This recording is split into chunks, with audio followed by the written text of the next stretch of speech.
भाई बहुत बढ़िया है, मजा आ गया कल। बढ़िया है, मजा आ गया कल।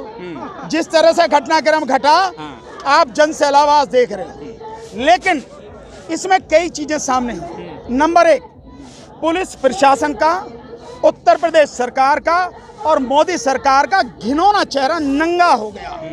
सबसे बड़ी बात जो है कि पुलिस प्रशासन के सामने जो पैरामिलिट्री फोर्सेस के जवान हैं, उनके सामने बीजेपी के विधायक आते हैं और चंद गुंडों को लेके आते हैं और कहते हैं कि लठ बजाओ, हम तुम्हारे साथ में हैं। वो तो कह रहे हैं कि ये यहाँ के आम लोग हैं, आंदोलन से परेशान हैं, वो छुड़वान खत्म करवाने। वो आम लोग नहीं हैं, वो लोग बीजेपी के छटे हुए गुंडे हैं। आम लोगों को क्या दिक्कत हो रही है मुझे जरा बताना आप। यहाँ रास्ता चल रहा है, इतनी बढ़िया मीटिंग होते हुए भी लगातार एम्बुलेंस के लिए रास्ता है। वो सड़क खुली है, वो सड़क खुली है, पीछे की सड़क खुली है, सारा रूट खुला है। आम आदमी को क्या दिक्कत है? कोई दिक्कत आम आदमी को नहीं है। ये सिर्फ एक बहाना है। ये जो लोग हैं सारे के सारे, ये सब के सब बीजेपी के छटे हुए गुंडे हैं। और जिस तरह से वो शासन प्रशासन के साथ खड़े होके या शासन प्रशासन के साथ षड्यंत्र करके गुंडागर्दी के दम पर यहाँ करना चाहते थे, वो होने नहीं दिया गया। 26 जनवरी को जो कुछ भी घटना घटी वो हम सब लोगों ने देखा, उसको लेकर आपकी क्या प्रतिक्रिया है? उसके बाद आंदोलन पे उसका क्या असर हुआ? नहीं, देखिए, आंदोलन का उस पर असर बहुत सीधा है।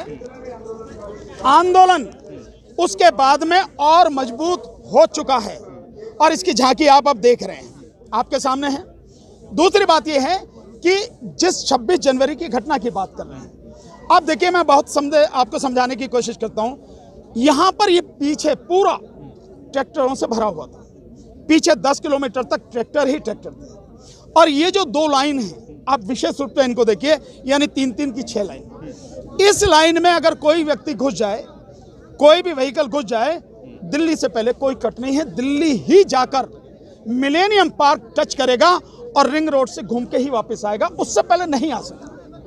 अब शासन प्रशासन ने रूट तय किया है, जिम्मेदारी शासन प्रशासन की है कि जो रूट आपने तय किया है, आप उस रूट को पूरी तरह से साफ करके रखें, उसमें कहीं किसी तरह की बाधा ना हो। एक बिल्कुल अनजान व्यक्ति भी हो, वो भी सीधा उस रूट से निकलता चला जाए और जहां तक पहुंचना है वहां तक पहुंच जाए।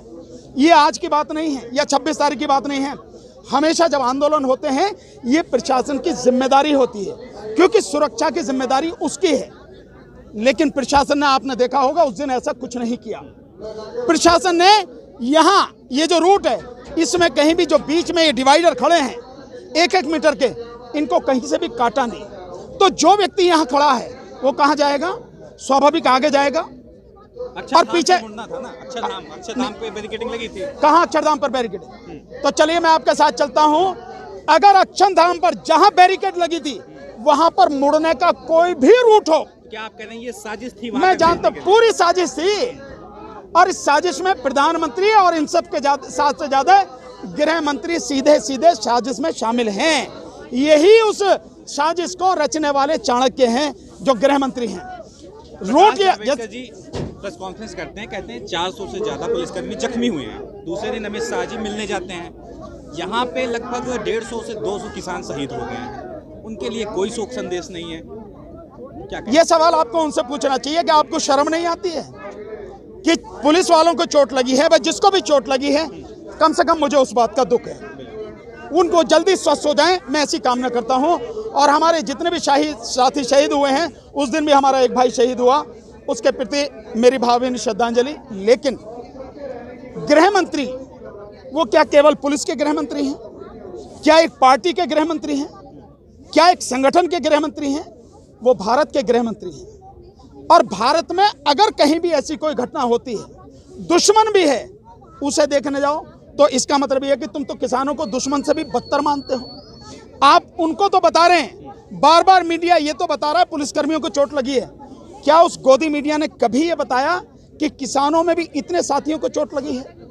किसानों के भी एक साथी शहीद हो गया है। मतलब ये माना जाए कि आप एक पक्षीय कार्रवाई करते हैं। और ये इस बात से, आपके चरित्र से जो है ये सिद्ध हो जाता है। आप क्यों कर रहे हैं? क्योंकि आप जिस षड्यंत्र को सफल करना चाहते थे, आपका वो षड्यंत्र असफल हो गया। और वो षड्यंत्र आप ही ने किया, इसके सबूत हैं, क्योंकि वो आदमी आपके साथ गृह मंत्री के साथ बैठ के मीटिंग करता है, प्रधानमंत्री के साथ में फोटो है, और 3 भाजपा सांसदों के साथ में खड़ा हुआ है। सनी देओल के प्रचार में वो शामिल है, इसलिए वो बीजेपी का आदमी है। वापस आते हैं, जिस तरीके से मेन स्ट्रीम मीडिया ने चला दिया है कि राकेश टिकैत जी की गिरफ्तारी हो रही है, गिरफ्तारी दे रहे हैं, आंदोलन गाजीपुर का खत्म होने वाला है। हम लोग भी आज सुबह 7 बजे तक यहाँ पे मौजूद थे। 1 बजे के करीब पुलिस का फ्लैग मार्च होता है, उसके बाद पुलिस वापस जाती है, ये सारी चीजें हो रही हैं। तो क्या वजह, किस तरह से देख रहे हैं आप? नहीं, वजह क्या है भाई, प्रशासन का काम है, प्रशासन जो मन में करे, फ्लैग मार्च करे, तो इसमें क्या दिक्कत है? क्योंकि ये पुलिस तो उसी की है ना, डराने की कहीं ना कहीं कोशिश वो तो चलती रहती हैं। लेकिन फ्लैग मार्च, इसके फ्लैग मार्च से घबराना नहीं चाहिए, पुलिस के फ्लैग मार्च से, क्योंकि आपको ध्यान होगा, थोड़ा सा पीछे ले जाता हूँ, एक बाई इलेक्शन हुआ था यूपी में, पता नहीं कौन सी बागपत कौन सी सीट थी, है बुलंदशहर नहीं, जो इधर की थी बागपत की तरफ, मुझे ध्यान नहीं आ रही, वो सीट पे जो है बड़ौद का है, जो भी है, वहां पे एक बाई इलेक्शन हुआ। उसी दौरान ये सड़क यहीं तक बनी थी, ये वाली जिस पे आप खड़े हैं, तो प्रधानमंत्री 4 घंटे तक नाच रहे थे इस पे। तो फ्लैग मार्च अगर उनकी पुलिस कर रही है तो उसमें क्या दिक्कत है? बात ये है, ये डराने की टैक्टिस है, ये आंदोलन को दबाने की कोशिश है, लेकिन ये किसानों का आंदोलन है, इस धरती के अन्नदाता का आंदोलन है, और इस धरती का अन्नदाता ऐसी चीजों से डरता नहीं है। और वो जो गुंडे आए थे वो भी इसी डराने की कोशिश का हिस्सा थे। जो कुछ भी हुआ उसके बाद कहीं ना कहीं फूट तो पड़ी किसानों में। कैसे फूट पड़ी? वीएम सिंह ने आंदोलन वापस ले लिया, वीएम सिंह बॉर्डर से आंदोलन खत्म हो गया। चिल्ला बॉर्डर पे जो बैठे थे, मेरे ही नाम राशि ठाकुर, भानु प्रताप सिंह, तो आपको ध्यान है ना, पहले जब ये शुरू हुआ था, जब उन्होंने पिटीशन डाली थी सुप्रीम कोर्ट में, वो तो तभी भाग गए थे, फिर अपने आप बिना बुलाए जो आगे फिर बैठ गए वहां पे। तो ऐसा आदमी जो अपने आप आवे, अपने आप जावे, और जिसके साथ में 10 आदमी ना हो, उसे कैसे आप मान रहे हो? दूसरी बात, इसके अलावा वीएम सिंह साहब को ऐसा नहीं करना चाहिए था। दूसरी बात, अगर वीएम सिंह साहब ने किया तो आज उनको नजारा देख लेना चाहिए कि तुम्हारे जाने के बाद ये आंदोलन और 10 गुना मजबूत हो गया। भैया ऐसे ही अगर और कोई भी हो, चले जाओ, उन्हीं के जाने से आंदोलन मजबूत होगा। और आपको ध्यान होगा, हमारे जो साथी हैं उन्होंने कहा भी है, ये जो समय गुजरा है 26 तारीख का, इसमें बहुत सी गंदगी साफ हो गई। जो लोग वाकई में किसानों के साथ में ईमानदारी से नहीं थे, अपने आप धीरे धीरे साफ हो गए। एक और साथी हैं, लोक शक्ति कोई संगठन है, उसके साथी भी गए, उनके साथी, अब दिक्कत यह है कि आप नेता तो बन जाते हैं लेकिन आपको धेरे भर की पता नहीं है। उन्होंने ये कहा, मैं एक वीडियो देख रहा था, कि जो हमारे राष्ट्रीय ध्वज का अपमान करेगा, राष्ट्रीय ध्वज को उखाड़ के फेंक दिया लाल किले से और नीचे गिरा दिया, पैरों में गिरा दिया।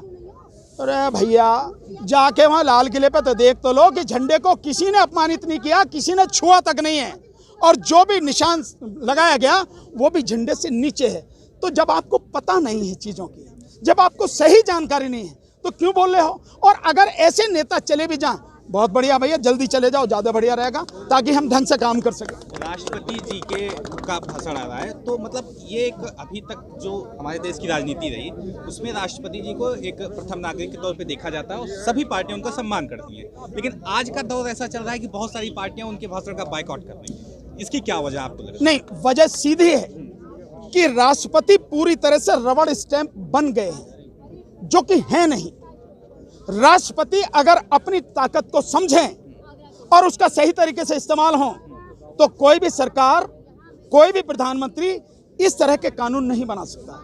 मैं क्यों कह रहा हूं आपको? कानून तो पहले किसानों के हित में, अरे सुन तो लो यार, मुझे मालूम है किसानों के हित में कह रहे हैं, वो तो क्योंकि गुलामी कर रहे हैं, मोदी जी की गुलामी कर रहे हैं, जो गृह वो हैं आपके जो राष्ट्रपति जी हैं, तो फिर गुलाम की बात का क्या मानना है? बुरा जो मानने के वो कर रहे हैं। आप इसको समझिए, एक बार यहाँ पर पोस्ट ऑफिस से संबंधित एक कानून बनाया गया था, बिल पास किया गया था, और उस समय शायद राजीव गांधी प्रधानमंत्री थे और ज्ञानी जैल सिंह जी राष्ट्रपति थे। ज्ञानी जैल सिंह जी ने जानते थे कि ये कानून देश के हित में नहीं है, उन्होंने साइन नहीं किए।